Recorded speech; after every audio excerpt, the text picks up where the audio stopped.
And let's talk about the Eagles. What's wrong with them? Well, let me count the ways. First off, they've used 22 different offensive line combinations this year. That's the most in the sport. And perhaps not coincidentally, they've given up 46 sacks, which is 8 more than any other team. And under all that pressure, Carson Wentz is throwing the ball to receivers who aren't open.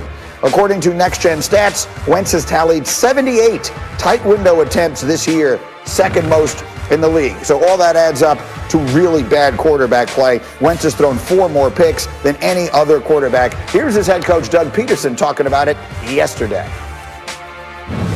The struggles we had last night weren't from the quarterback position. It was a bunch of mistakes from all positions that caused us to not be as successful. But as far as the rotation goes, you'd like to be in a little more of a rhythm. If it were Jalen in there, maybe he goes a couple plays in a row, and obviously if Carson's in there, he takes the bulk of the action. They're both professionals. They understand and expect nothing less.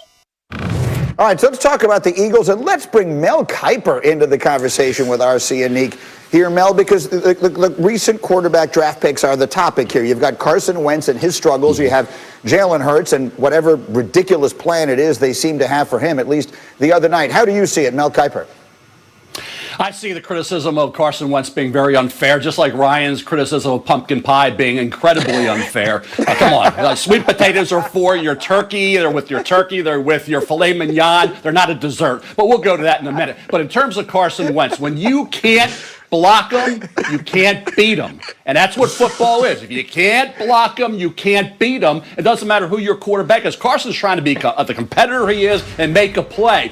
What's the difference? You lose by 20, you lose by 10. You're going to lose the football game with your offensive line. It's been in disarray since before the season even began with Andre Dillard, Brandon Brooks going down. Everybody else on that offense around him, receivers, tight end, Miles Sanders, everybody's been hurt. How can anybody criticize Carson Wentz? And in terms of Jalen Hurts, you can't beat him if you can't block him. Doesn't matter who the quarterback is. He was supposed to be a creative element like Taysom Hill, but if you can't block him up front, it doesn't matter what you're doing. You can't get in rhythm on offense, so why use Jalen Hurts? Go with Carson Wentz, see what happens. Unfortunately, it hasn't been good, but it's not Carson Wentz. It's everything around him with all these injuries. So there's a lot to unpack there. Dominique, go.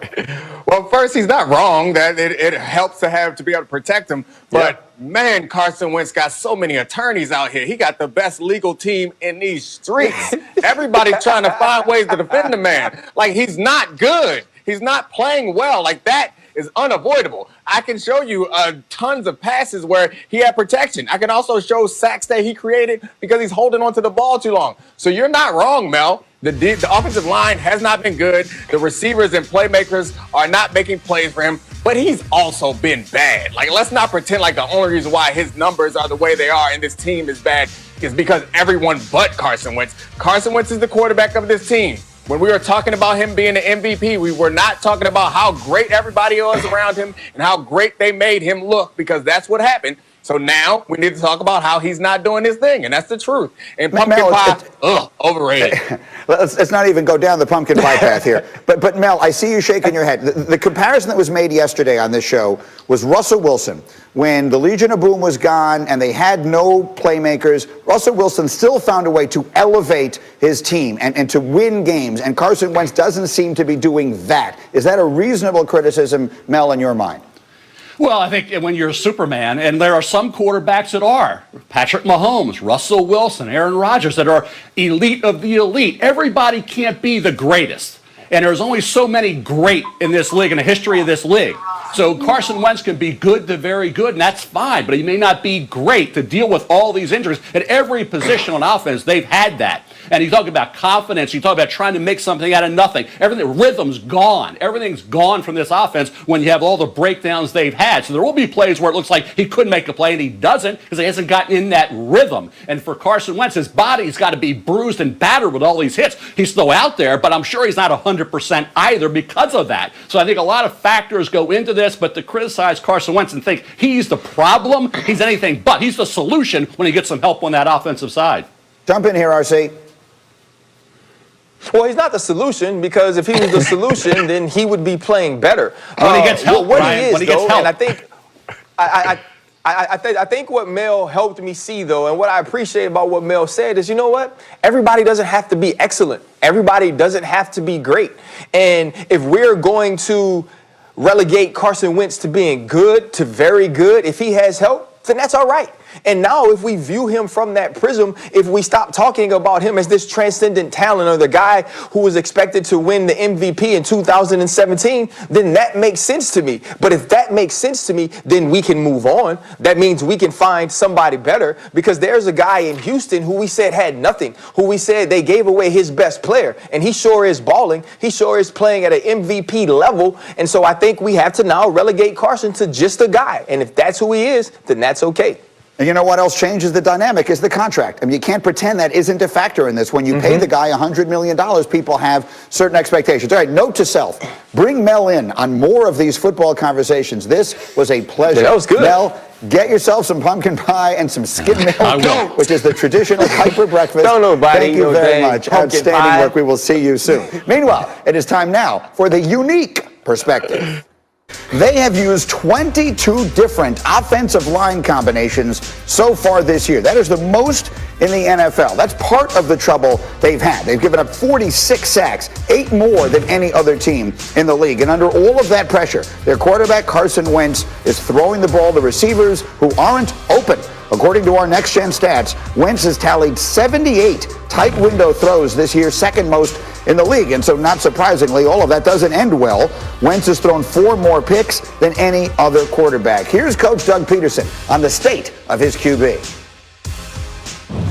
The struggles we had last night weren't from the quarterback position. It was a bunch of mistakes from all positions that caused us to not be as successful. But as far as the rotation goes, you'd like to be in a little more of a rhythm. If it were Jalen in there, maybe he goes a couple plays in a row, and obviously if Carson's in there, he takes the bulk of the action. They're both professionals. They understand and expect nothing less. Okay, so that was a lot of words. Dominique Foxworth, what?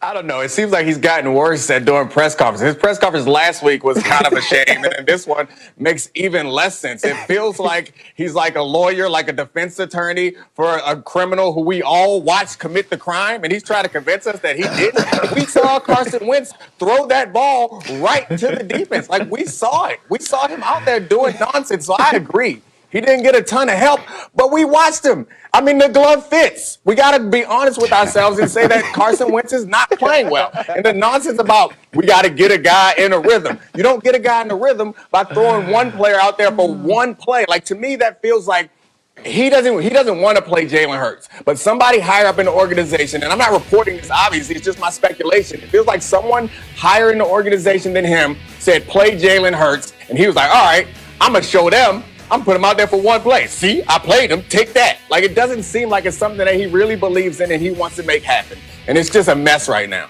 I'll say this. While that sounds crazy, I can think of no better explanation, Ryan Clark, for throwing Jalen Hurts onto the field, having him play one play, running exactly the same play you might have run with Carson Wentz and running him back off the field. I don't have a better explanation for how they are handling their quarterback situation right this minute.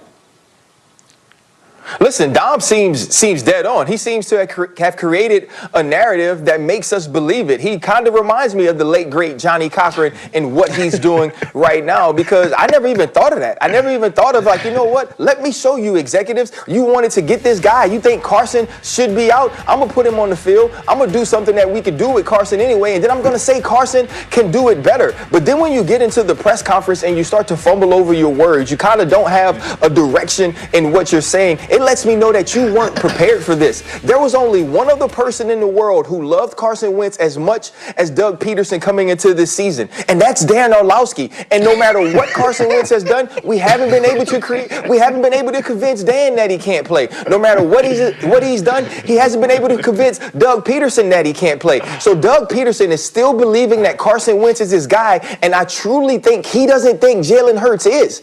And so now when you ask him this question, because he can look at the evidence, he's looking at the evidence, he's standing in front of the jury, and he knows my guy is wrong. But he's saying to himself, but they guy ain't right.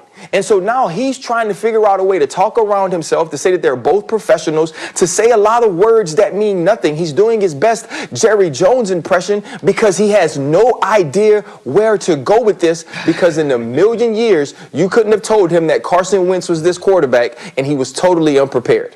Yeah, I mean, I've got to be honest with you, that makes sense too. And a lot of us, including me, are surprised by how badly Wentz has played. So, Desmond, let me come to you. Of course, you covered the college game for us primarily, and you saw all of Jalen Hurts at Alabama and at Oklahoma. What is your sense of it? What was your sense of him coming in and what he can do now in whatever role they put him in Philly? Well, Greeny, it was obvious that Jalen Hurts wasn't drafted to come in there as a starting quarterback, and no one expected him to start this season. You got Carson Wentz at the quarterback position. Now, he's a guy you would assume they were going to have a couple of packages for him. I had made this comment before about Doug Pederson is a really great offensive-minded coach, and he's going to come up with some schemes, packages to get Jalen Hurts on the field, but not the guy who you want to replace Carson Wentz as a starter. So, and I think that you saw him fumble over his words because he doesn't believe what he's saying to you, because he know he's in between a rock and a hard place in Philly right now with his guy who's not performing up to par, and then you got this rookie who people want to see, but you know he's not ready yet. So now you put him out there in front of the press, and he has to do this press conference knowing that, man, well, what can I say? I can't say this about Hurts because he's our high draft pick and they want to play him.